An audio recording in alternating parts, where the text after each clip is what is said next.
Being able to come to the farm, see where your fruit is grown, and be able to pick it right off of the plant is just a special activity that you can do, with your family. I am Allie Valentingham, and it is myself, my brother, and my sister-in-law that own and operate Stepping Stone Farm. So we are the 5th generation here at this location. We just opened our 4th season. So before that, this was beef cattle, hay, and tobacco. So none of the fruits were here. We're new into the orchard business, but not new into farming. The farm that we actually all live on has been in our family since 1790. So before Kentucky was even a state, we were here farming, and we're just so excited to continue on the transition from your more traditional, beef cattle, hay, tobacco, things that have been in Kentucky forever. I'm transitioning that into an orchard now. Here in the store, it is strawberry season, so everybody is coming out. We offer you-pick strawberries in our field, and then we also pick and have fresh in the market as well. We also partner with other local farmers to provide other fruits or vegetables. We have local meat, local cheese, local dairy, other commodities from all around Kentucky here in the market too. We also partner with Wise Bird Cider. So they make hard ciders out of our fruits, so out of our apples, out of our berries, and we're super excited to continue the partnership with Wise Bird to have hard ciders offered in the store as well. So we also have a small kitchen. We're hoping to expand the kitchen as soon as possible because we have quickly outgrown it.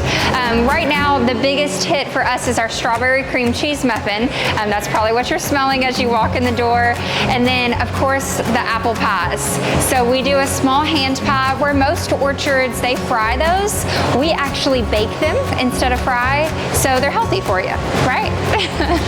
Then we also do soft serve ice cream, your typical slushy machine as well. So it is seasonal. So right now we have a lemonade slushy that we can put fresh strawberries in, and then your typical like blue raspberry kind of thing. And then in the fall, we'll do our apple cider slushy, and all things apple, all things pumpkin. We transition through the season. So May is strawberries. Next month will be blueberries, June. And then we'll go into July, which will be blackberries and peaches. August, we'll start apples and pears. And then September, bring on everything pumpkin. Here at the farm, the orchard is around 40 acres itself, but the farm in total is around 360. So we have plenty of room to expand. Behind the store, we have a big playground. So a 20-foot slide, a 10-foot slide, 2 big of the big jumpy pads, a tire mound, a dirt mound, the basketball hoop. So lots of fun out there in the playground. And then behind the playground, we have our pears. So we have around 400 pear trees. And then behind the pears is our event venue. So right now we offer weddings and events in a tent. And starting this fall, we are actually planning on building our official venue. So we're super excited to be able to offer a space that has heating and AC starting next year. There's the 3 acres of strawberries. There's around 10,000 apple trees. There's a ½ acre of red raspberries and a ½ acre of blackberries. And then we do pumpkins too. So these are our strawberry plants, and we actually plant those in September, and then we cover them all winter long. And imagine like a acre big blanket is what kind of goes over top of them all winter long. And then in the springtime, we take that blanket off in the mornings, let them get some sun, and then it'll get too chilly at night. So then we have to cover them back at night. So it's a lot of work each day to make sure that we have bright, delicious strawberries for everyone come the 1st of May, typically is when they're ready. The first stage is this flower here, and then those little white petals, they'll fall off and it'll turn into like a baby strawberry. Let me see if I can find one. Oh, here. It'll turn into like a baby strawberry, and then that green will just keep on getting bigger and bigger until it will start turning red. So it'll start turning like a little pink, and then it'll just keep getting pinker and pinker until it turns all the way red. So to pick the perfect strawberry, you definitely want to look over the whole strawberry, so it'll get red on the top first. So you want to make sure that it's also red on the bottom too before you pick. And then you want to keep that cap on the strawberry. It'll stay fresher longer if you keep the stem on, and then just kind of like use your nail. And I like to like leave a little bit of the stem, and you pick your perfect strawberry. So just making sure that it's red all the way through. It'll have the most flavor and the highest sugar content too, to have the best one. So, and then you just eat it. I don't even wash it, I just eat it. It's so good. My favorite thing about strawberry season is probably the field trips that we do. So we have students come on our farm, and we share about our farm and we share about the strawberries, and there's so many kids that are like, oh, I don't like strawberries.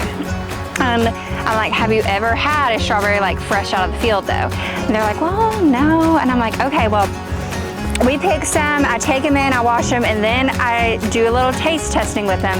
And the amount of kids that are like, oh, maybe I do like strawberries. That's my favorite part. So we love agritourism here on the farm. There's so many times when people visit us that have never picked their own fruit whatsoever. It's just so important to continue to support local farms, because although, yeah, you may be able to go to Walmart and get strawberries that might be a little bit cheaper for you, but I promise they're not going to taste as good, and they won't have the love in it that we have poured into these fields.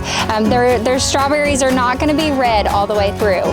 We're going to wait until the very last minute to pick these strawberries so that they have the highest sugar content, they have the best flavor for you, so that because they're not going to have to wait on a truck to ship them from another country to the Walmart in your local town.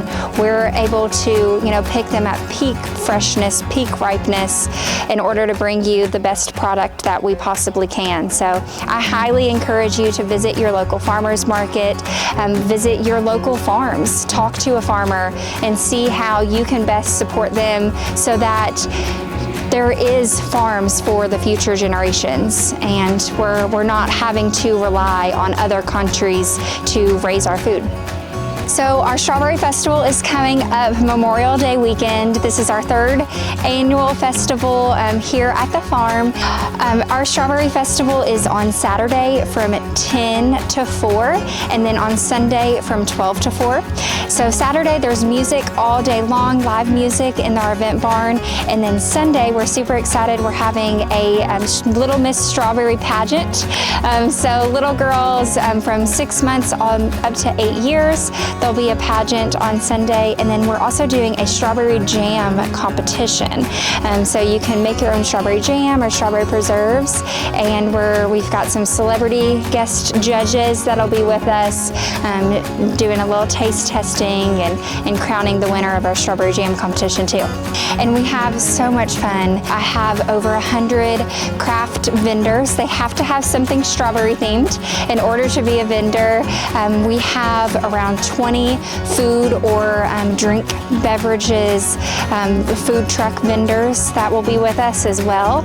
And then your petting zoo. I have a mechanical bull coming this year, and it's just so much fun. So you pick will be offered for first come, first serve. I don't expect you pick to last the whole day on Saturday.